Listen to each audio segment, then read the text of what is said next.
அவன் முடிச்சோடனே சீதா கல்யாண வைபவமே பாடுவேன். அப்ப சுவாமி தைல சாத்துங்க, நீங்க மீதி எல்லாம் நீங்க பார்த்துட்டு.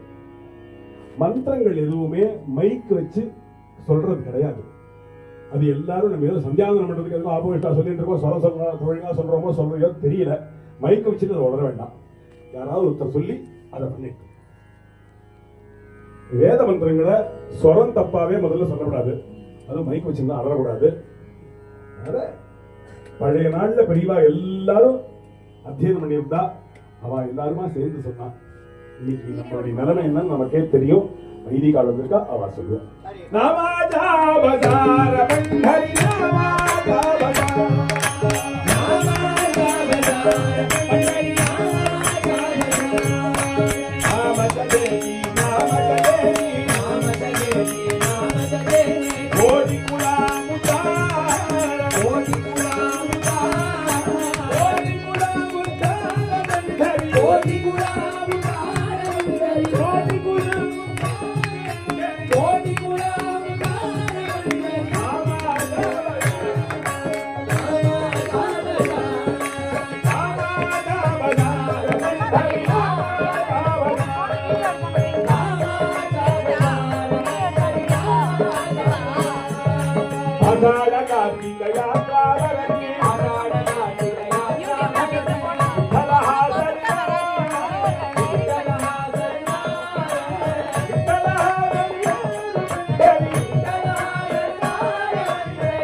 you.